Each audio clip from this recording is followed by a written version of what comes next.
episode of Let's Build Africa. Today's topic is going to be interesting. Recently, there have been issues concerning the fact that religion is one of the issues affecting development in Africa. So we are going to divulge, we are going to digest it today.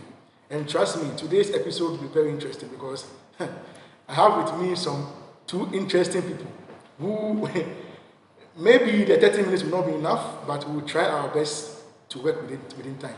Mr. Ken, yeah, what's up? Cool. And thank you for hosting me on your program. I'm very excited to be here. I'm glad you are here. So yes. How is the family? How is everyone going? Oh, everybody is good by God's grace. Everything is going on well. We thank God. Yes. I hear you want to get married soon. How soon is that? Of course, I have to get married. You know, it's very important. So I've been saving every last penny of my, you know, to get the woman of my dreams for life. So it's true if you have heard that I've been working. I have to come. Maybe if I get it, maybe I'll find a woman there myself at the wedding grounds. Oh, of course, it's possible. Hey, what's up? What's going on? I'm good. Nice to meet you. You look tense. Relax, okay? No, I'm not tense. No, I think it's because of me. Because of you? Yes, I think. Please, don't worry. He's going to have mercy on you. Please, you to have mercy on him. We'll see in the course of the show. So how is everyone? How is the family? How is studies? How is everything? Well, we're grateful to be alive. Okay.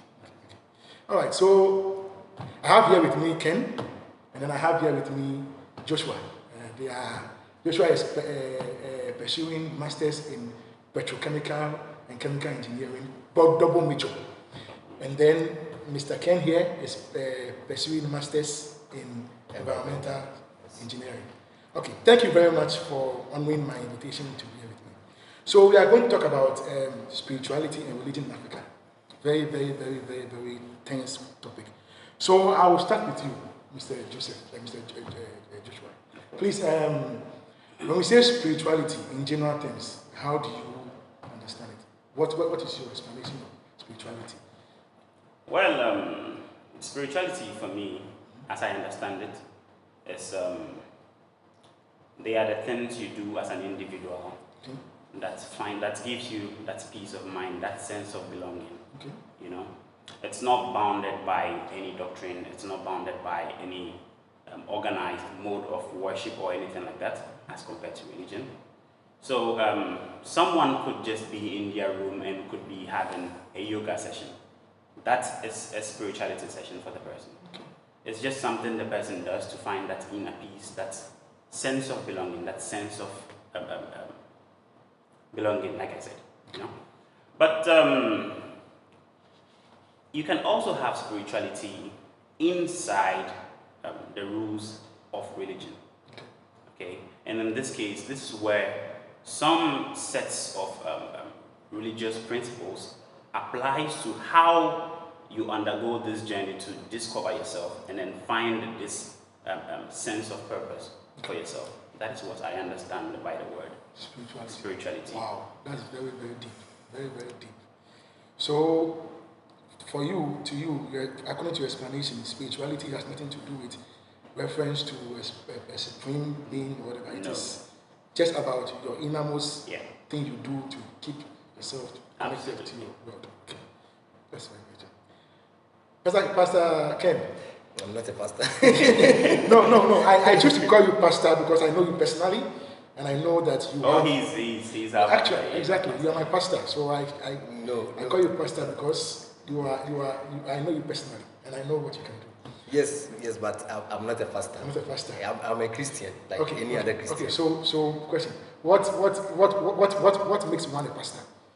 What makes one a pastor? Yes. I think basically it's a calling. God calls you to become a pastor, and other people who are already in the work of a pastoring confers on you the title of a pastor, just as a form of like a certification or like an approval or recognition that we have seen your work and we all agree that indeed you are a pastor or something like that. Maybe I'll become a pastor in the future. Maybe, but as it stands now, I'm just a shepherd. I'm a Christian. Like You're not even a shepherd? You see, that is the interesting thing. Most people think that if you know more about God, and if you like the things of God more, you are you are a pastor. Okay. They don't see the reason why a Christian should do anything more. So it is the pastor that is expected to know the word of God, to come and teach, to fast, to do this and do that. But that is not actually how it's supposed to be. We, as Christians, we have to know, learn ourselves. In fact, anything that your pastor will come to the church to teach you, it is even nicer and even much proper when you already have pre-knowledge about it before he teaches you. I hope you understand me. So I'm just a Christian. A Christian. Yes. Okay. Sorry to digress. No, it's okay. I just accept it when people call me pastor because that is normally the general, idea out there. Yes. Okay. So, as a Christian, Yes. okay, Mr. Ken. So, what will be your comment on religion in general? What will be your comment on religion? Religion. Especially pertaining to Africa. Okay. Now let me pick it from this point. Okay. The concept of religion is basically looking for God, or looking for a supreme being, or looking for a supreme power that one believes that that power is the one that supersedes every power, and anything that he sees around him comes from that power. And in most cases, so they believe that that power can be their source of help or whatever that they want. Okay. That is the concept of religion, looking for God. Okay. But usually for Christianity, we normally say that Christianity is not a religion, because in Christianity, you are not looking for God. In Christianity, God looks for us and has found us as his children. So there is a big difference. And about spirituality, like he defined, I would say that basically for spirituality, it's just about the God factor, the unseen. What is the spiritual world? It is just a world that you have not seen, you have not felt, but within you, you believe that it exists, and it has an effect on your material world. So that is spirituality for me. Concerning religion in Africa, this is what I want to say. I'm a very strong Christian, but I'm also a very sincere person. And if I say I'm also a very sincere person, what I'm trying to say is that I wouldn't be biased in terms of my judgment, that if I've seen something wrong in Christianity, I'm going to defend it, the fact that I'm a Christian. No. Religion in Africa has, in one way, helped Africa a lot. And in the other way, has also become a problem in Africa. And I'll give you the reasons why I'm saying this. If I take Christianity, for example, because of the fact that I am a Christian, and I can better give my explanation from my own beliefs and not the. So, when Christianity came to Africa, there was already religion or the belief of God in Africa, right? So people believed in God and they were practicing what we call the African traditional religion. But Christianity came in to introduce another aspect or another view of God to the people of Africa. And it was backed with a lot of practical stuffs. If I say practical stuffs, when Christianity came into Africa, we could see evidently that it brought a lot of positive transformation to Africa. Those days, in the typical African traditional religion, there were human sacrifices, there were human rights abuses, there were the rights of women being taken away, and all that. But Christianity, I don't want to talk about the spiritual aspect of Christianity, but the physical ones that we have. That Christianity has brought a lot of impact of Africa in terms of education, in terms of politics, democracy, in terms of human rights and all that. I hope you understand me. But the major problem is that because Christianity is handled by men, human beings, it tends to be as if that people have manipulated or made Christianity in a way that suits their way of thinking and their way that they see God to be. If I say this, what I mean is that if you come to Ghana, for instance, we have a lot of Christians, but you will see that there are different Christians. Sure. There are people that believe in water baptism. Some people believe that you should cover your hair. Some people believe that you shouldn't wear footwear when you enter the church. Some people believe that you should go to church on Saturday, and this one says Sunday.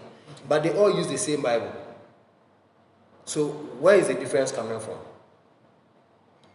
I hope you understand me. If I give you a science textbook that says that science is the study of nature and how nature behaves, that is what is written there. When we all read, we all see the same thing.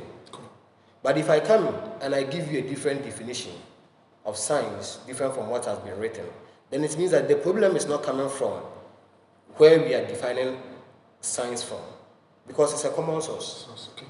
But the problem is the one that has received the information and interpreting it. Okay. That is the problem in Africa. Okay, thank you. That was very deep, very deep. I have a follow-up question. Okay. I'll come to you. I have a follow-up question.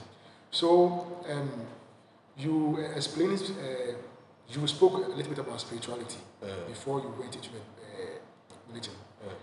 Unless I'm wrong, but from what you said, you were trying to explain that spirituality in its sense should have a link to a supreme being. Exactly. So without having a link to a supreme being, you can't say spirituality. So meaning those performing yoga, they shouldn't say they are spiritual. Is yoga a physical exercise or a spiritual exercise? Yoga is a physical exercise? I think it's a physical exercise. Yes, but it is believed, they believe within themselves that once they do that, they connect themselves to their inner being. So in a way, they are being spiritual. But the question is, what is the inner being? They believe they are choosing. Who is the inner being? Could you comment? How are you convinced that the concept of these types of meditation, okay, is to tap into forces, okay, and energy, okay, around them that they can't see. Okay, it's not attributed to being stored in one being, like a supreme being or anything. There are no modes of worship for that particular supreme being or anything. It's to just tap into those like elements of nature that you cannot see but you can feel around you, and then tap into that particular energy and create some level of balance in your system.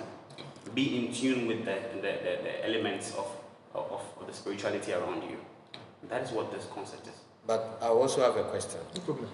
That if that's what you're saying, then the question comes, where are they tapping the energy from? Is it from within or from outside? The energy is both within and without.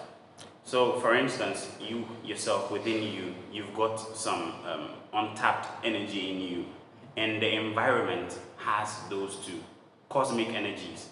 You know, like all of these energies, you tap into those energies through certain forms of meditation and relaxation, and you're able to like tap into this energy and have some balance in your life.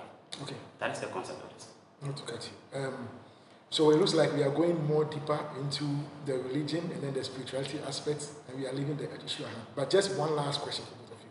Okay, so it's an example. Okay, we know of the Japanese religion, right? The name again. What's the name again? Buddhism? No, Buddhism. Yeah. No, not Buddhism. There is one that they connect themselves to nature. They have reference to nature. They connect themselves to trees, to other things. So that, in a way, that form is also religion. But their spirituality is linked to the trees and the plants around them. So I think that is one example. That is why I was asking you Should spirituality only be about a supreme being, or it can be about anything else? That is why I was trying to find out from them. For me, I think basically if you are doing yoga or anything, it's just a matter of your mind. It's just your brain at work. You are just relaxing your brain. And anything that you are feeling, anything you are sensing, anything you are gathering, is just from your mind. No, it's just from your brain. Let me give you the reason why. Let me give you the reason why I'm saying this. You are saying that there is energy around us, right? And then you tap into that energy. Okay, now what baffles me is that if there is energy around you and you are tapping into that energy, the question is, how do you link with that energy? How do you link up with that energy?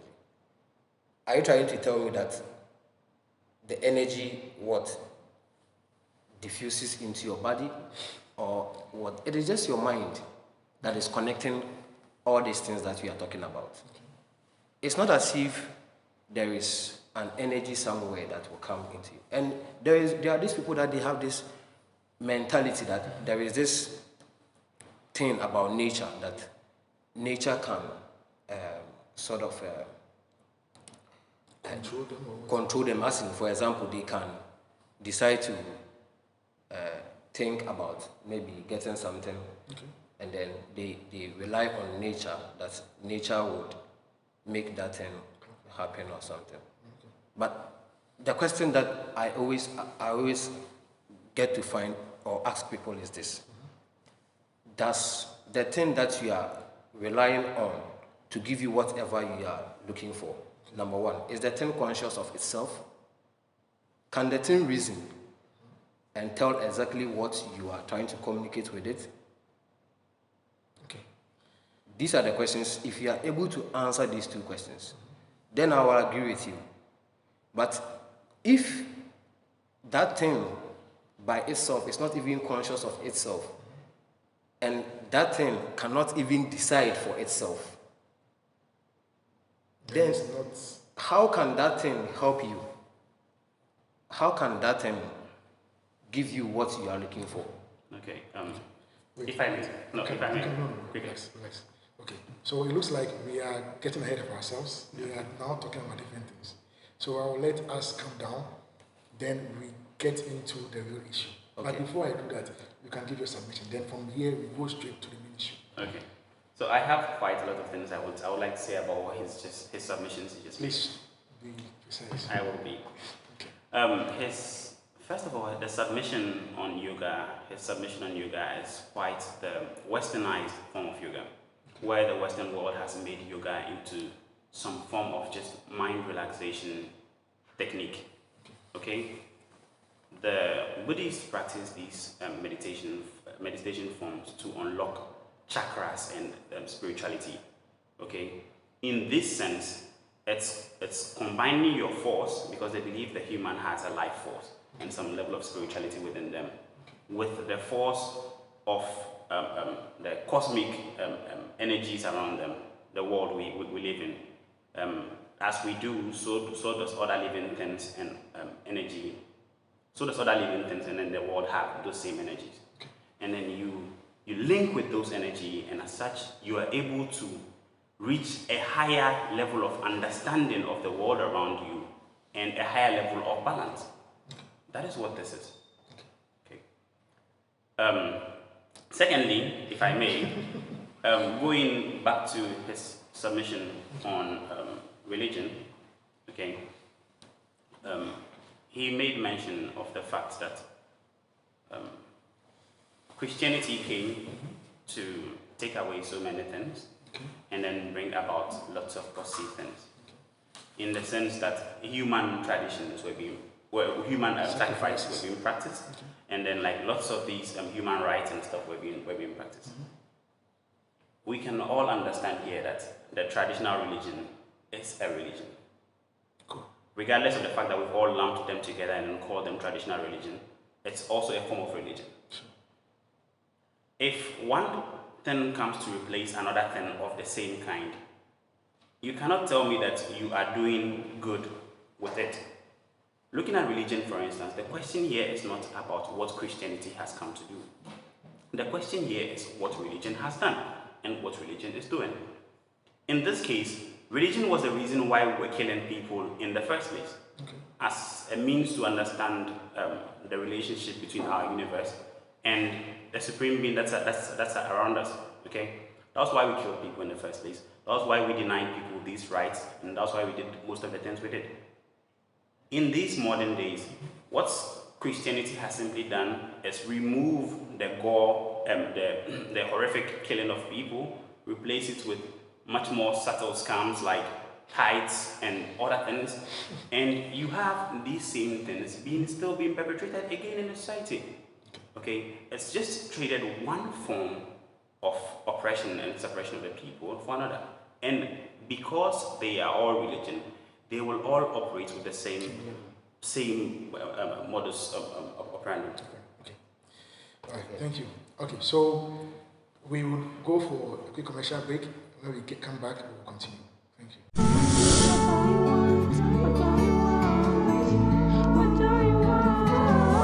For the best entertainment and education, be sure to tune to the station that gives you more to beat your imagination. For fun and for pleasure, it's your destination. We are first in news you juice, we pick your views. You don't want to lose all the jokes and trails we bring to you. We take you to entertainment, loop the loops. We serve you with trendiest filler, trendiest thriller. Or there's some more, it's a fan-filled villa. Fashion talks, relationship talks, there's more. Idea, there's a great chinchilla. We got the best for you, we got the best for you. We serve you with honor, we leave the choice to you. To tune in and station to the best TV station is Priana.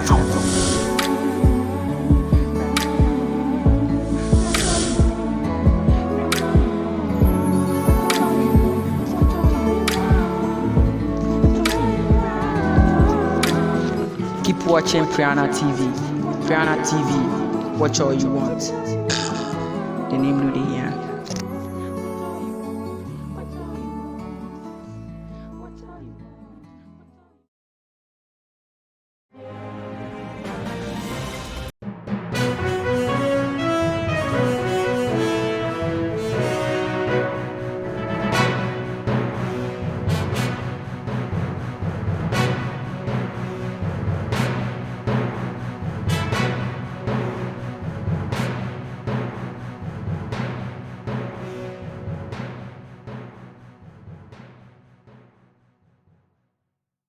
I don't want to stop. I know you're even complaining. We should come back. We are back. Don't worry. We are here. Ken. Okay. So my question is to be tailored towards your earlier submissions. Okay. So you spoke about the fact that when religion came into Africa, especially Christianity, it had a lot of positive changes. Okay. Now, someone will say that even without the European or the Westernized religion, the African populace, the African community were handling themselves properly. They had rules and regulations that were coming from their religion. They had how to control bad behaviors, how to control a lot of things that this same Westernized religion is preaching. So don't you think that probably we are just wasting our time? Or don't you think that the Christianity or the Westernized religion is still serving the same purpose as the traditional one serving? If you want to talk about Christianity or religion, the first thing that we need to address is the fact that if there is God or not. So, scientifically, people have tried to prove the existence of the world without a supernatural being. Okay. That is the concept of God. Okay. We are all scientists and we are all engineers. Yes. And I know we all agree 100% that all these type of theories that were trying to prove the existence of the world without God could not hold, did not work. I don't, but proceed. Did not work. Okay. That one is another issue on its own. Okay. We can decide to tackle each scientific theory after the other, and I will debunk all the ideas that they are trying to use to explain the birth of this world that we are seeing. Everything shows that there is God. Everything shows that there is God. But here is where the problem is. If there is God, There are many people that are talking about God. Some say God is Hare Krishna, some say God is this, and some say God is that. So, now the question comes in is, which one is the right God? That is the next question.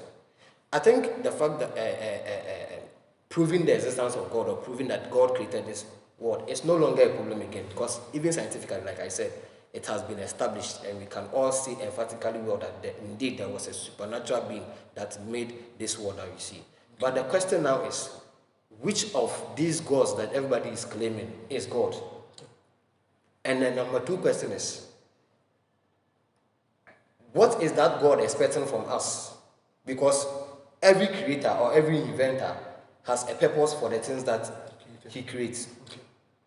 And then the third question now becomes, what is the role of this God in our living or our survival in this world? These are the three main questions. Now, if I want to tackle Christianity, I can tell you emphatically well that besides the miracles and those things that we see people do, some people may doubt it. Some people can say it's not true, it's faked or whatever. So normally I don't like to use spirituality or supernatural power to justify Christianity. But history has shown that so far so good, Christianity is the most consistent religion. Wow. With history. That's a very serious statement. Yes, and according to history, and this is another topic on its own. Okay. I wouldn't, if I can try to break down for you, but it will be another thing. Okay. So, according to history, Christianity or the Bible, let me put it that way, has been the most consistent spiritual book or holy book. Okay. Now, the next question now becomes, if we Christians are saying that God is our God, that we said is the true God, what is that God expecting from us? And what is the role of this God in our lives? That is where African Christianity have gotten it completely wrong. Totally wrong. The reason why I'm saying they have gotten it wrong is that, is it not so fascinating that the same Christianity that we are talking about, immediately you move out of Africa and get to Europe, you see a completely different Christianity than what is practicing in Africa. So what is the problem? The problem, like I said, is not the Bible. No.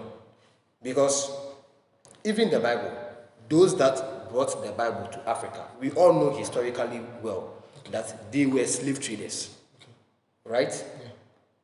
We all know. Even in some times ago, I've forgotten I think the early Christian times in Europe, there were some sort of what do you call it, human killings and all that by Christians.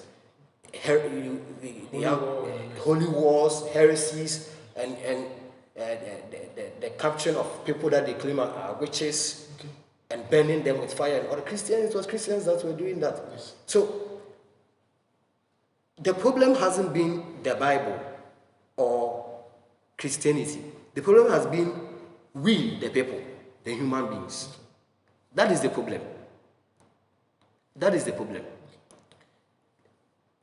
And like I told you, one evidential fact that we are the problem is that, like I said earlier, the same Christianity that we are all practicing over the world, wherever you go, you will see different behaviors, different beliefs from the same book that they are all reading. And for Africa, our main problem is that the concept of religion or Christianity, because I'm a Christian, I'll be saying more of Christianity, has been totally misunderstood. God, yes, indeed, there is God. But what is God expecting from us as we have come here? For us Christians, we believe that God is expecting us to believe in Jesus Christ, live according to the ways of Christ, and then when we die, we will be in heaven. That is what we believe. So, the role of God now becomes the question, because for a typical African, their idea of God is not because God is the creator or whatever. It is because of two main things, or three main things, and it's a cycle.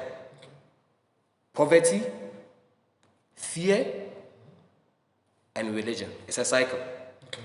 The people are poor, so they intend to seek solution from a higher source, or from a superpower source.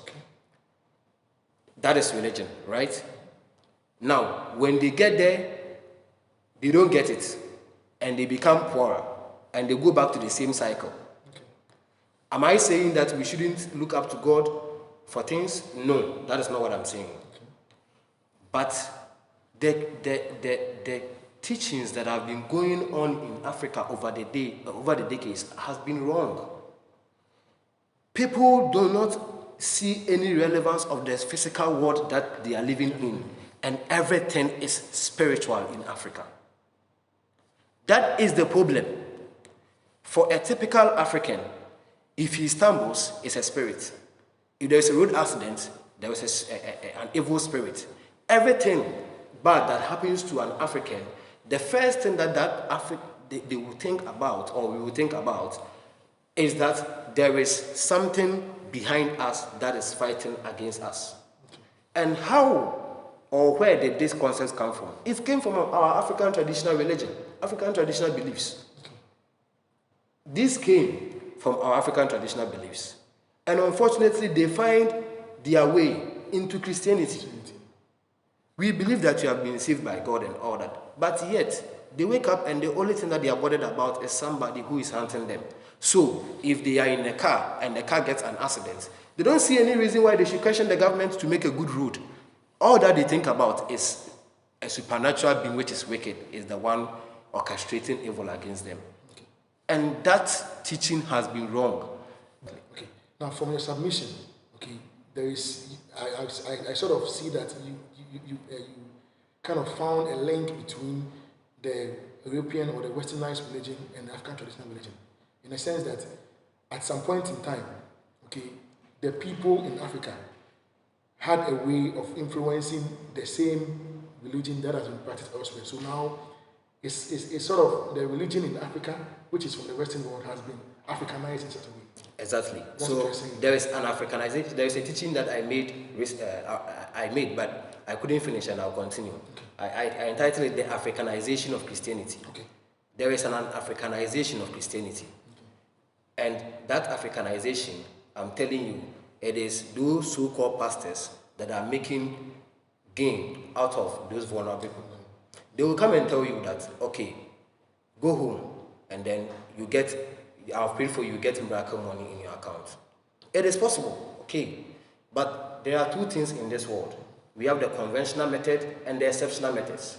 The fact that somebody is walking on the way and finds money, maybe somebody accidentally left his money and you had the opportunity to take it or something, doesn't mean that it's a conventional method that if anybody is walking around the world, you will find money on the floor and you pick it. Okay. And that is what the pastors are doing. They take one-time events and they teach the people that this is the conventional way to do it. Meanwhile, after they have told you that you get miracle money, they finish and they take offering from you. So you go home and expect spiritual money, but they are taking the spiritual money that you have. And the people think that this is the solution because they see it to be easy to solve their poverty and these things. But that is not right, because God has given us principles that is governing the earth. You work, you get money, you live a good life. I'll come back to you. Thank you very much. Joshua, from what Ken has said, okay, it is established that the Christianity has been Africanized. Now, my problem is more especially what the Westernized religion or the type of effect the Westernized religion is having on development in Africa. Now, let's put that a little aside. Now, the other issue is the fact that we are allowing this religion to sort of dictate to us. For instance, this issue of legalization of gayism and lesbianism, very important issue. What's your take on it? For instance, Ghana, what do you think is influencing the fact that they don't want to allow legalization of this LGBT? And secondly, do you think it is good for that to be used to kind of prevent it from happening? Okay, so first of all, my problem here is not with the Western religion. Okay. My problem is with all religions. Okay. Okay, religion has a way of, if you look at it, if you look at it skeptically, Okay. it has a way of suppressing progress, because the doctrines that were written ages ago. And if you're going to follow set doctrines and then act on them, there is no way for you to progressively try to iterate and then improve upon your quality of life currently. Okay. You would live by those rules forever. Okay? Okay. I will come back to your questions on LGBT. I'll come back to your questions on the effect of religion on the African society. First of all, I would like to make certain remarks to what he said, so that our viewers know this. It is not a well-established truth that Christianity is the most consistent religion in the world. It isn't. It's actually the most fractionally divided religion in the world. It has so many sub-fractions within itself, more than any religion currently. Sub-fractions. In the sense that you cannot say, I am a Christian, and leave it at that. You'll be asked, what type of Christian are you? A Protestant, Orthodox. an Orthodox. Even if you say you are one of those, you will still be asked, where do you fellowship? And these guys all have small differing ideologies as compared to their counterparts. You know, you could take the Jehovah's Witness, for instance, or the Latter-day Saints. They are all Christians. Okay, but what they practice is somewhat different from what the others practice. This is not the notion, this is not the portraying of a unifying and consistent religion. Okay, that is one. Two, with the laws with science trying to prove whether or not the existence of God exists or it doesn't exist. I'll keep this one brief. If there's an episode for this later, that would be nice. But I'll keep this one brief. About 2,000 years ago or 2,500 years ago, people didn't know where rain came from. When it rains, they attributed it to the divineness of a being. Okay, they worshipped, they slaughtered, they killed, and then they prayed for rain. Okay. Today, because of consistently seeking for answers, we know when it's going to rain and when it's not going to rain. You have your phone, you can even check the weather from 2 weeks away from now. You're not God, but you know these. People then didn't know those things, and then they attributed those things to what? To a spiritual being controlling these things, that they need to be in its good favor to be able to obtain. Okay? The same thing I would say about the origin of the universe. Okay? Science hasn't folded its hands and has given up and is looking to an old manuscript to guide it. We are constantly looking for answers. Okay? Consistently trying and failing, and yet keep trying to look for answers. That is what this is.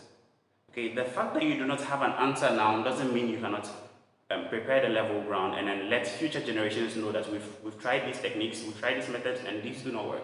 Okay. And therefore, you can try other methods and other principles. Okay? And I believe we are so close to finding it. Okay? Theories have string theories, other theories have like just some stumbling block, and if people can actually solve some equations, we might actually get to where the origin of the universe came from. Where it started from. Yes. Now, back to you on religion, homosexuality, Yes. and Africa.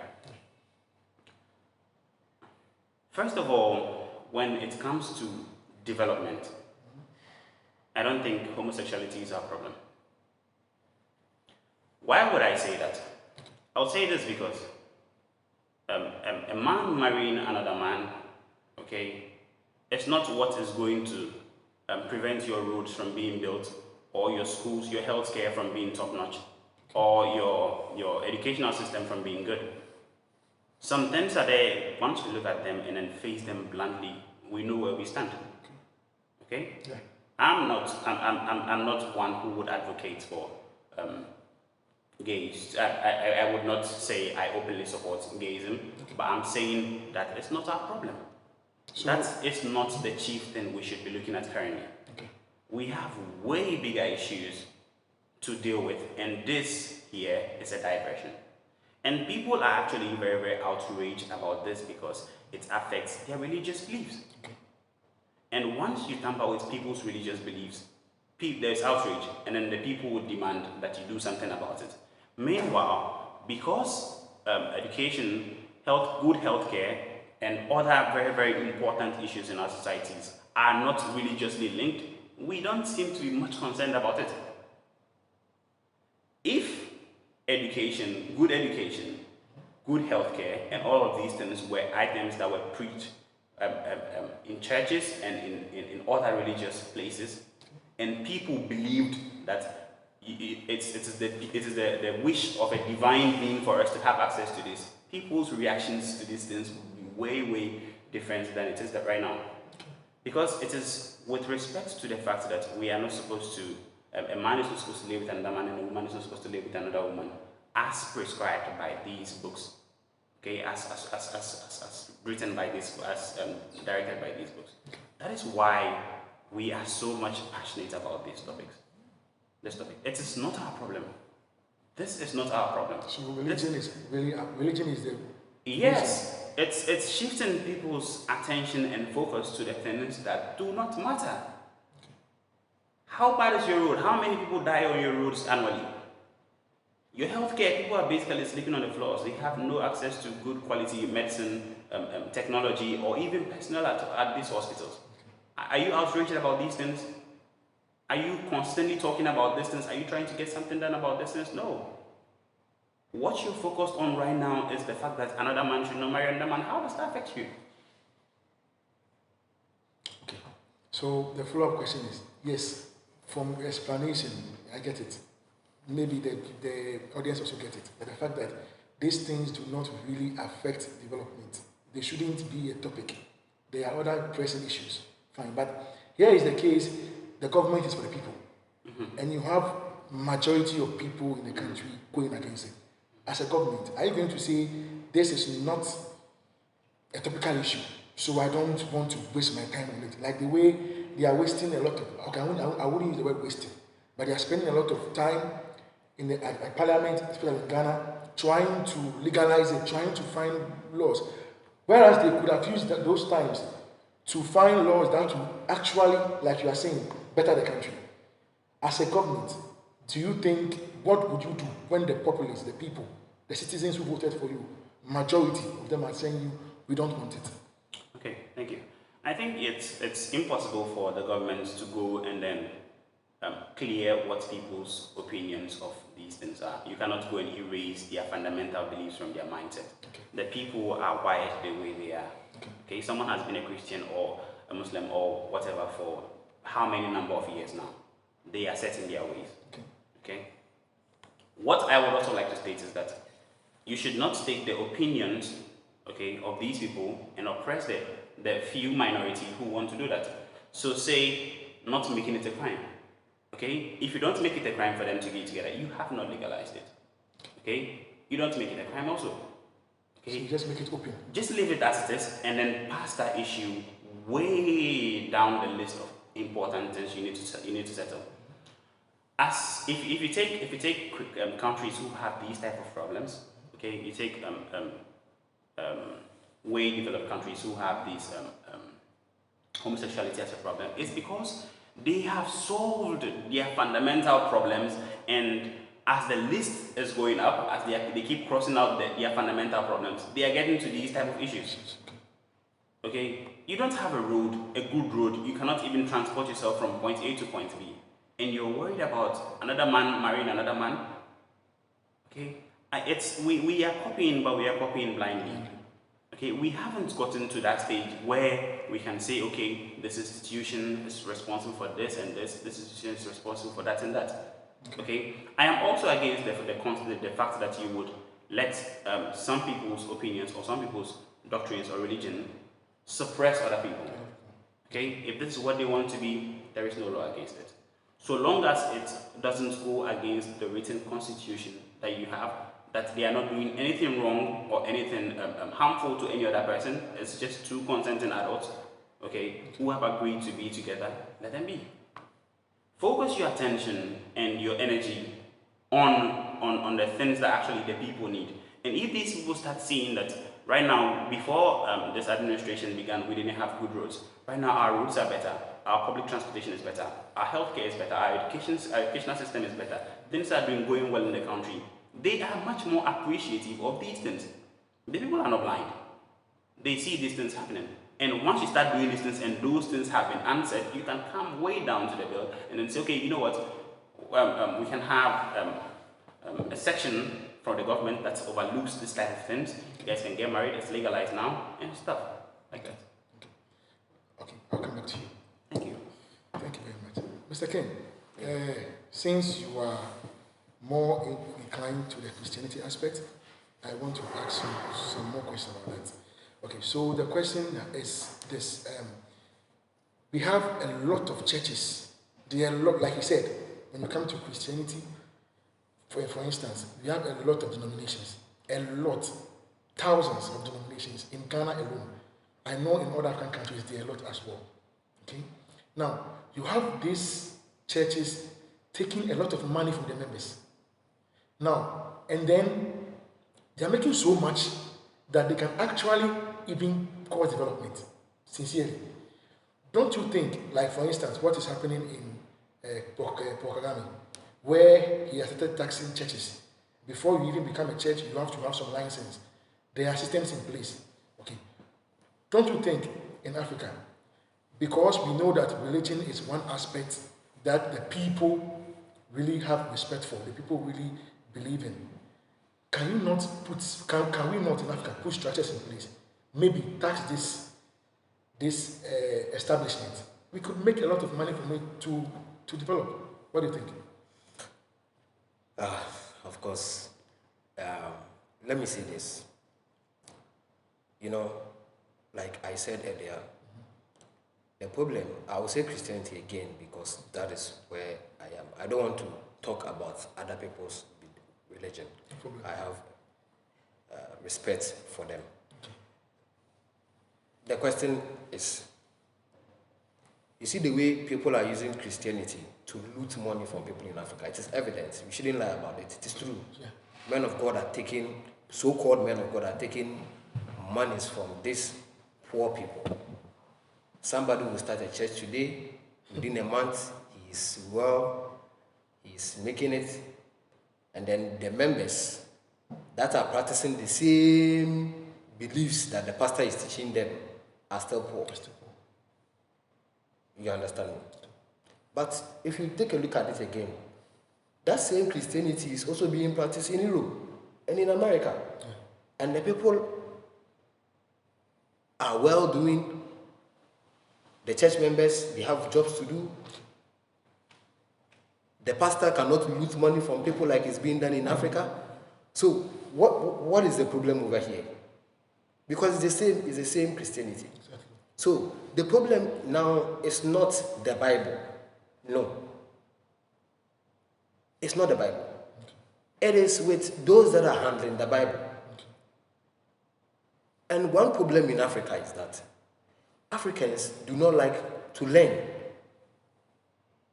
They don't like to read. They don't like to find things from themselves. They always wish to get an information from somebody. And once they trust the person, that information is 100% legitimate. Okay. That is the problem in Africa. And that is what the pastors are using to loot money from these people. Because the people themselves, the only thing that they know is what their pastor tells them on Sunday, or their religious leader tells them, and they go back. They don't sit down themselves to reason and find out things from themselves. I'm telling you, there are some churches in Ghana that you can't go there and in front of the church and say you are selling a bottle of oil. Of course. Do you understand me? You can't. I attend International Central Gospel Church, ICGC. Okay. You can't do that. You can't do that over there. But people are doing it in many, many places. Just because the people themselves have succumbed or have, made themselves liable to this kind of stealing. They themselves have presented themselves to be treated that way. And like I said, where is the source of the problem coming from? It's the same thing. Poverty, poverty, poverty. They are poor. They don't have jobs. They need jobs. The government is not giving them jobs. So now they tend to think that there is somebody who has supernatural power to cause them to be successful. So most people go to church not because that they think they want salvation from God or whatever. It's just for solutions. I hope you understand me. It's just for solutions. And that is where these pastors get them to loot money from them. It's as simple as that. So, should the churches be taxed? My point is, churches are operating as non-governmental institutions, right? And people go there to give money. And even I always say this. People believe that when they go to church and they give money to God. I have a personal opinion on that. I think you give to God, but you don't give directly to God. Because not even a single Ghana city has ever traveled to heaven before. We should be truthful to ourselves. So the money goes to the church and goes to the pastors. Right. I hope you understand. Yeah. That is the truth. And they use these monies to develop the church. That is the true. Churches use it to develop the churches. Because churches run on electricity, they have people, staff and all that, and they use them to pay. So, the monies does not literally go to God. And no one can give God money. God does not need your money. No one can help God. You can help the work of God, but you can't help God. So, this is the point that I will say. If, for the sake of these fake pastors and fake Christians that have come into the system and are looting money from these people who are already poor, if the solution is for us to make a system that can put them on check and that can fish out these people for them to be arrested and prosecuted against some certain kind of rules and regulations that have been set, let it be so. Rules and regulations to check if someone is. Let it be so, like the way it is being done in what is Ghana's country. Yes, in Rwanda, right? Let it be so, because it is being done and the people are still worshiping their God. So that particular thing will not be a hindrance. There was coronavirus, we are not meeting in churches, but there was Christianity still going on. So this thing, or this introduction of taxes or rules and regulation concerning who can become a pastor and who can establish the church and licensing and all that, will not stop Christianity. It is different from when the government come and say we want to abolish Christianity or whatever. That one is a different ballgame. But if these things are in place, those who are legit can still pass through the system and have their church going on, and it wouldn't affect Christianity in any way. Okay. Because there are so many bad rats in the system. And that is what causing the people to be poor. Instead of people going to work, to do business, the only thing that they do is to pray to God. And I'm saying this, I'm a pastor, I'm quote a pastor. I don't speak against praying to God. But this is my problem. When an African goes to God, he goes to God with his question and his answer. That is the problem. He goes to God, God, I need this, and I want you to provide it for me this week.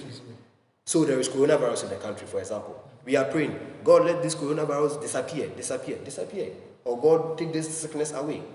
Another Christian too is also praying that God, give us the wisdom to make or get the technology to make vaccines and medicine to cure ourselves. All these two people are calling on God. But you can see that one is praying a realistic prayer and the other one although it's his faith, but it is not so realistic as that. So they go to God with their question and also with their answer, but they don't wait to listen to God. What if you are praying to God that God should take the coronavirus away? What if God is also telling you that the only way you can take it away is for me to give you wisdom to make vaccines? I hope you understand me. So people go to God and they pray and they want everything instantaneous. Miracle, miracle, miracle. And the men of God have been promising these people these miracles all the time. If you come, you will do this. Come to my place, and when you come, we will do this for you, and we will do that for you, and your business will be successful, and you will do this and you will do that. I hope you understand me. So, if putting systems in place and bringing in taxes and reforms and rules and regulations to regulate the institution of churches and all that will help to keep these things, I am for it, because it will not affect Christianity in any way. Thank you very much. This has been very interesting, the talking is a lot interesting. We'll come back after this short commission. Please stay tuned.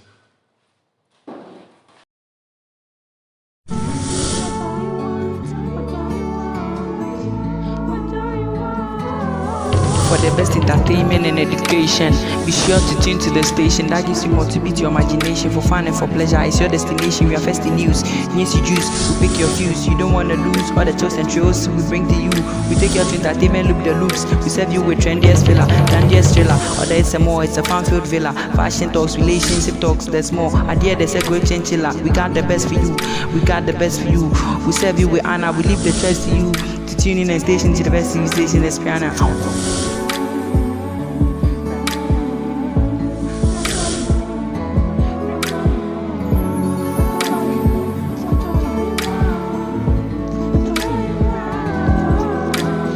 Keep watching Priana TV. Priana TV, watch all you want. The name no dey here.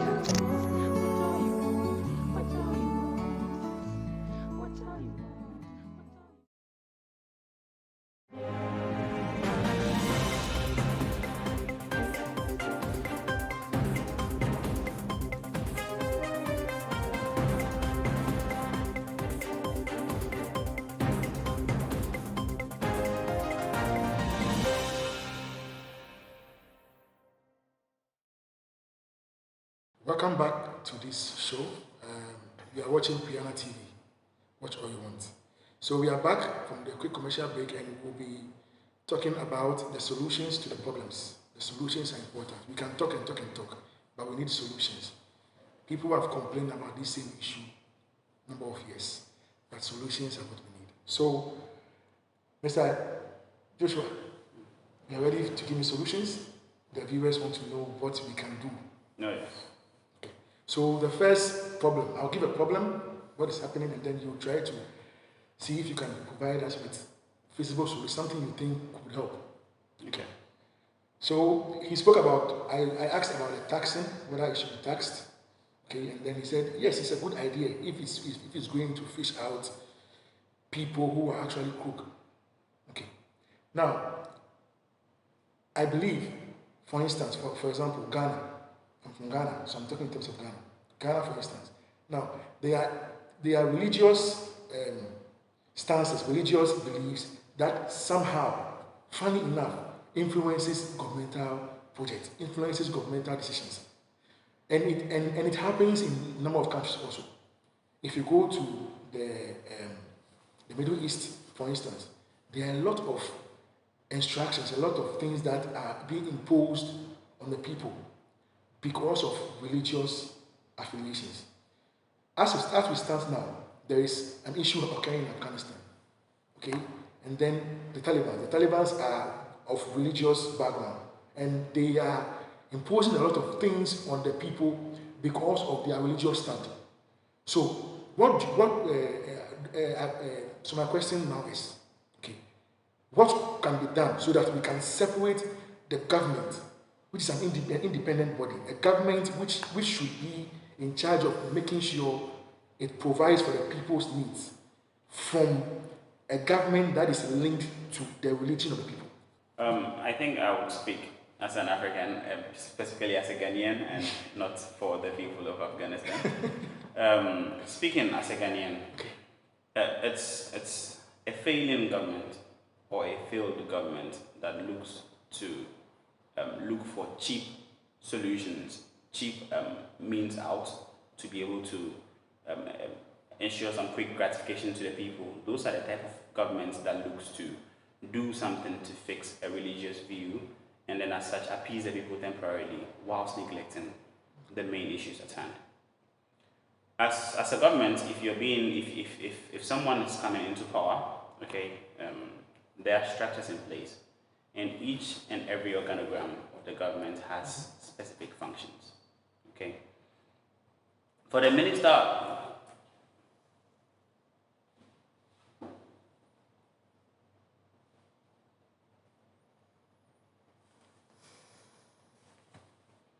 there are respective ministries, okay, and then there are respective functions and duties they're supposed to carry out.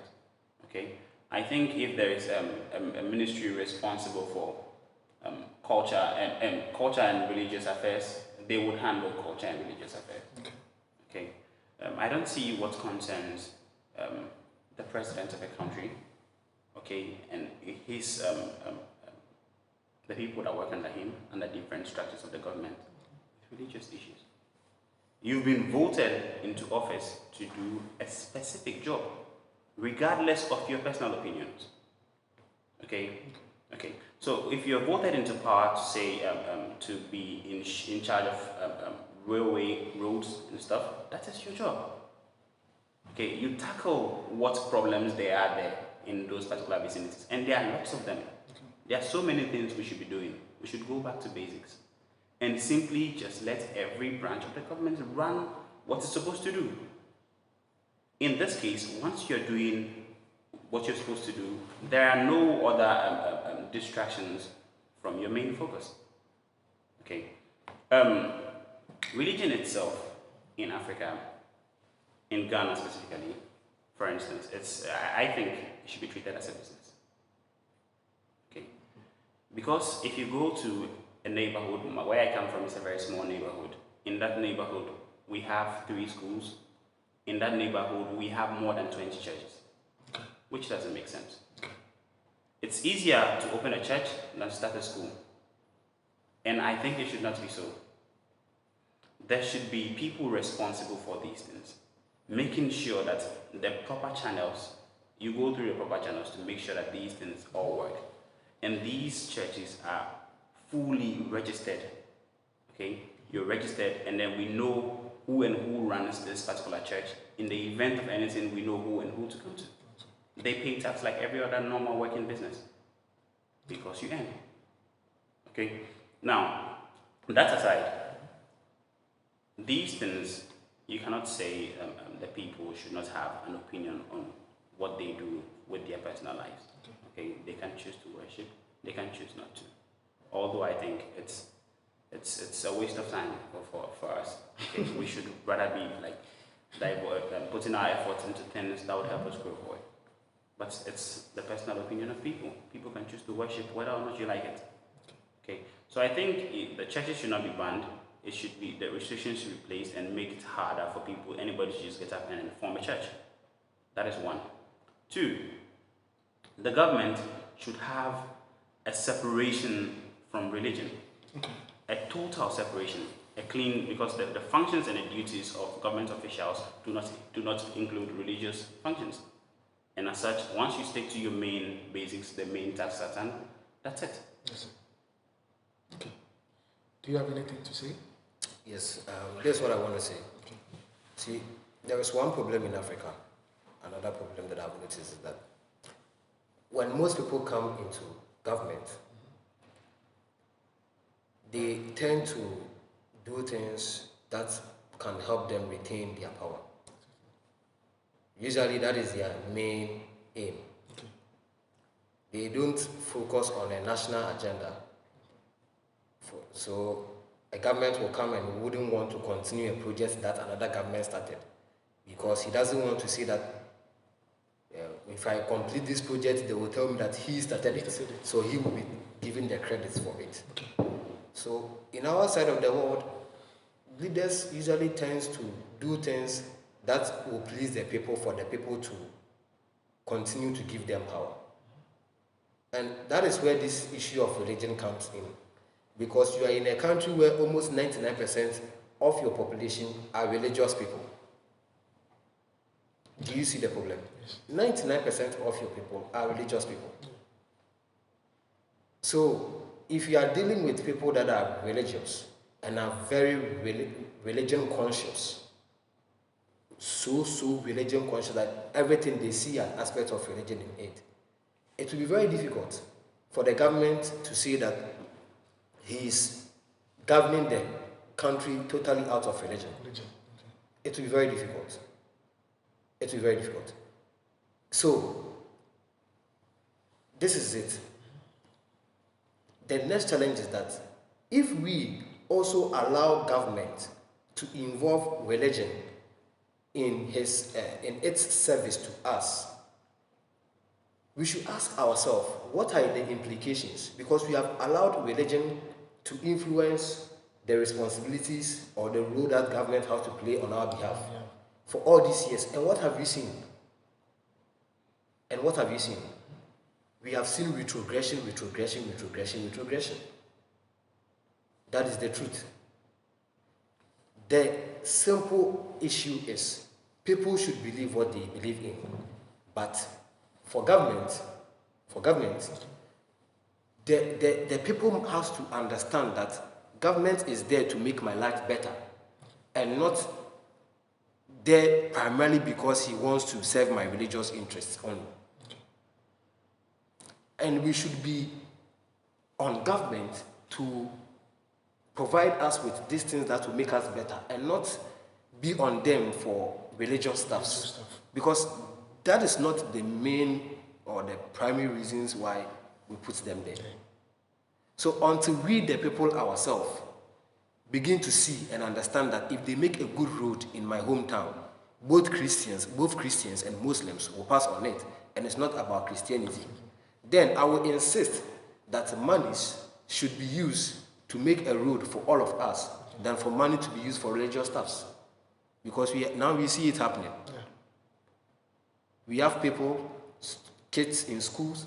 I watch these videos every day. Kids in schools, they don't have any shelter. There is no structure in the school. They are just sitting on rocks. Some are sitting on the bare floor. Some are. It's very disgusting. A country, for my country, Ghana, where we have so much resources, oil, manganese, bauxite, name it, gold, and we have kids that cannot have just wood to sit on in the classroom. It should tell you that there is a big problem.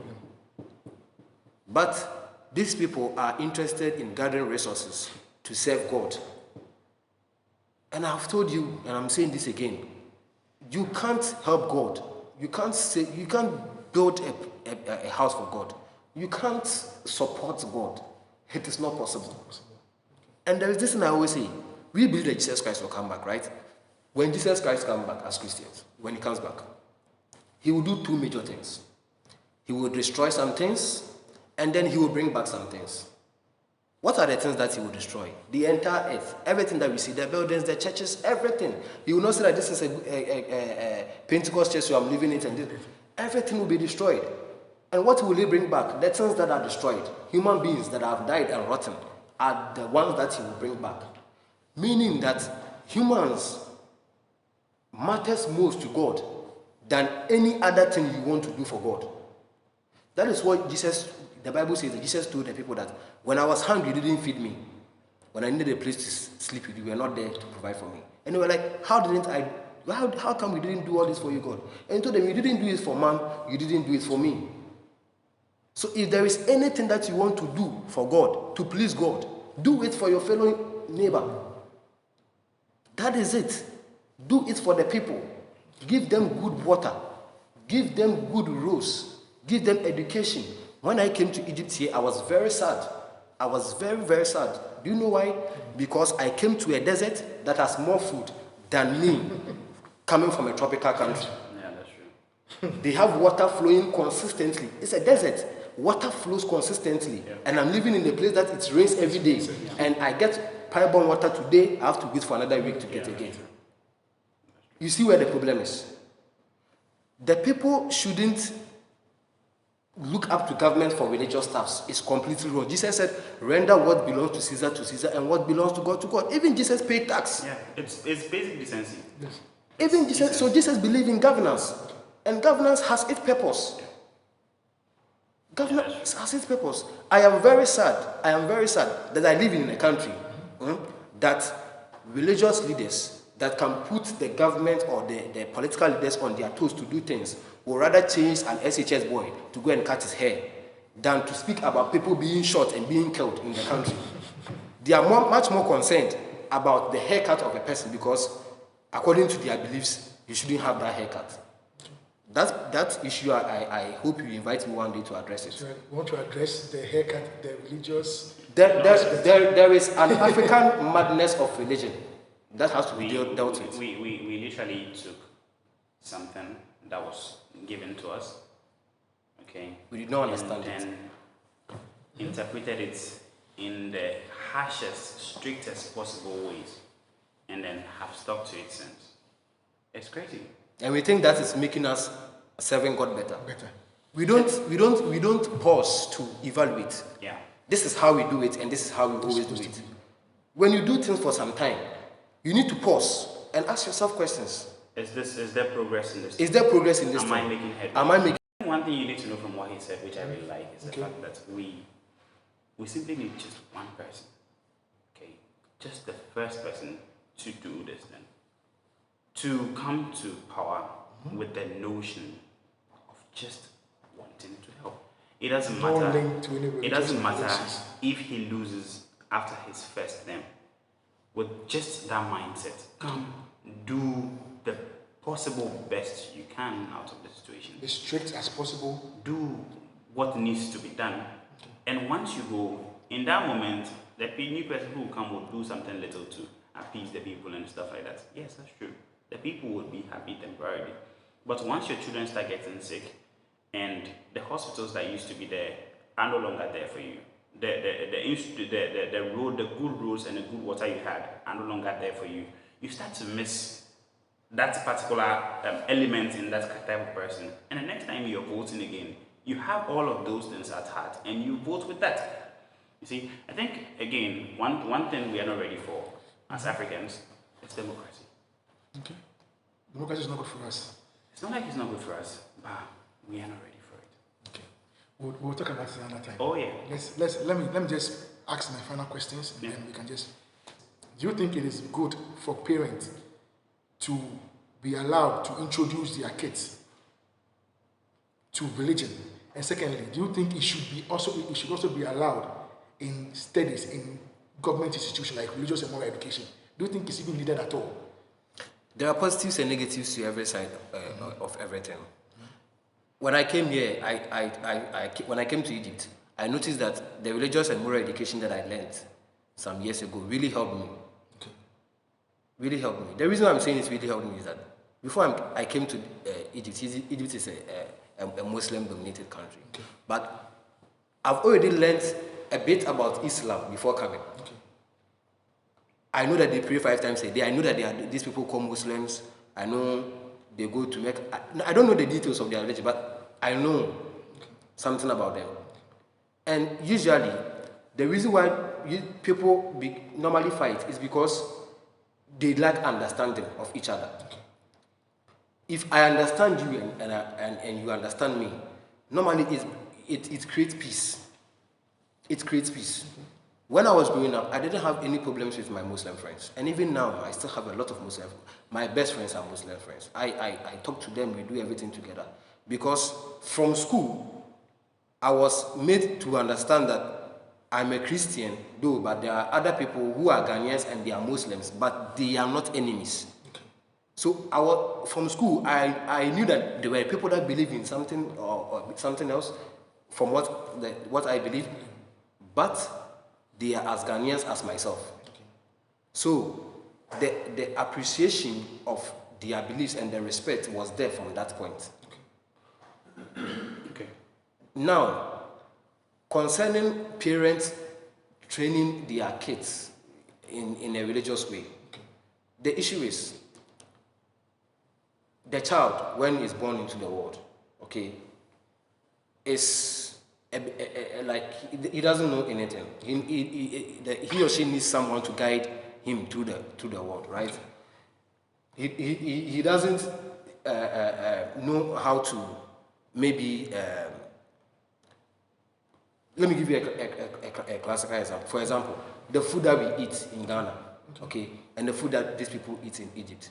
It's simply because when we were growing up, these were the food that our parents gave us. And our tongue has now adjusted to these delicacies as the right appropriate of food. When we travel elsewhere and people are eating something different, so when you taste it, it tastes weird. But to them, it's excellent. I hope you understand. So people incorporating society into their children is something that will be difficult to deal away with.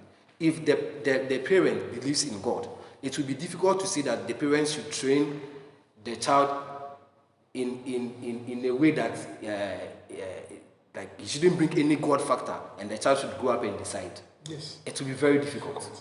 But they do it in the Western world. No, they don't do it in the schools, but in the homes, the parents have influence on their children. I think. Do you understand? What actually should be done? Let him finish. When he's finished, I'll let you come. Yes. So they do it in the schools that no religious staffs in the school, but at home, parents have influence on They take their children to church every Sunday. The Muslims take their children to the mosque to pray. But they don't force them. That is where people are getting it wrong. You can't force religion on people. Okay. If I don't believe in God, and God is so powerful and so mighty as you are claiming, can't God deal with me personally for not believing in Him? And do you agree that is what is happening in Africa? Of course, I told somebody this, that see, sometimes the reason why you are so critical about somebody's religion and you believe so much in yours is because we are born into a family that believes in what you believe. Okay. It's true. It's true. Most of the times, I have a lot of friends who are Muslims. And when I sit down with them, they also try to tell me what they believe in and their teachings and all that. And they are also fully convinced about it. And sometimes I ask myself, what if I was born into a Muslim family? Maybe I would have also believed strongly as they believe, right? So now the question comes in, was it their fault to be born a Muslim or into a Muslim family? No, it was God, we believe, that created all of us. So if God created him into a Muslim family, then you are not wiser than God to question God. You can teach the person your beliefs. If the person feel convinced, he can change and join you, but you don't force. I hope you understand. So God has his way of doing things, and there is no human being that is wiser than God. If God thinks a religion is not right, okay, and the people, whatever they are doing is disgusting and he doesn't want them, God just needs a snap. He will take all of them off. God can decide that they will not give birth again. He has all the power to do it. But he doesn't do it, he lets them live. So who am I to go and fight them? Who am I to go and fight them? So it is wrong. People think that when they do some things, then they are doing God's work. No, God can work for himself. He can do things for himself. Then he's not an all-powerful God. If God needs me to go and fight my fellow brother who is a Muslim, just to improve or just to push the message of Christianity, then my God is not a sufficient God. He should be able to deal with them if he wants to. Okay. It's very simple. Thank you very much. Please, your comment, last comment, then we make it a day. Okay, so first of all, I believe in decency, basic human decency. Okay, that you can be here and tolerate people of other views is not down to religion; it's down to decency. Okay. As a decent person, you should understand that every other person has a different opinion and view that differs from yours, being it religious or not. Okay, and as such, you should be able to tolerate the views of that person. You don't need Christianity to do that. If you have children, you need to bring up your children and then teach them to learn to treat other people with respect. That is my opinion for this.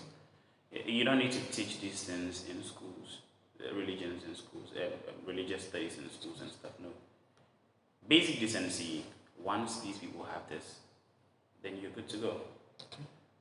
Now, why am I stressing on basic decency? We have people who are non-religious, who are free thinkers, and then they end up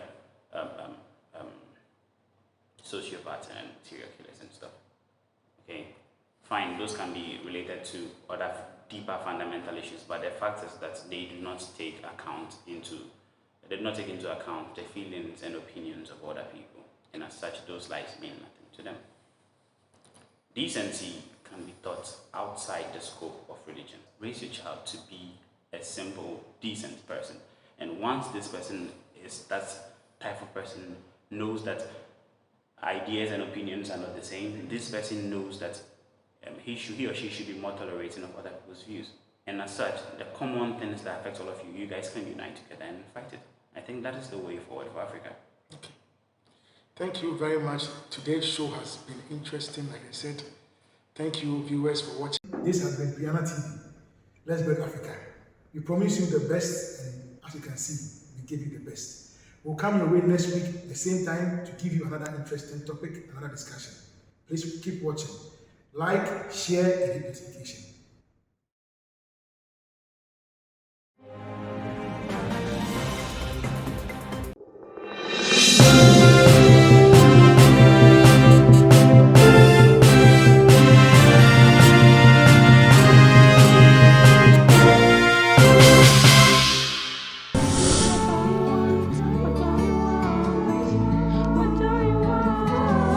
For the best entertainment and education, be sure to tune to the station that gives you more to beat your imagination. For fun and for pleasure, it's your destination. We are first in news. News you juice, we pick your fuse. You don't want to lose all the jokes and thrills we bring to you.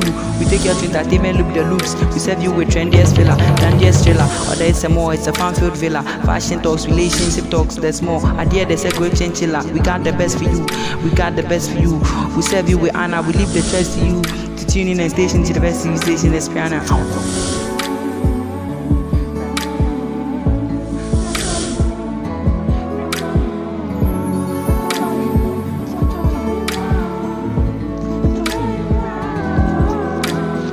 Keep watching Priana TV. Priana TV, watch all you want. The name no dey here.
For start, they give me drink and some things. You next week you can't without anything.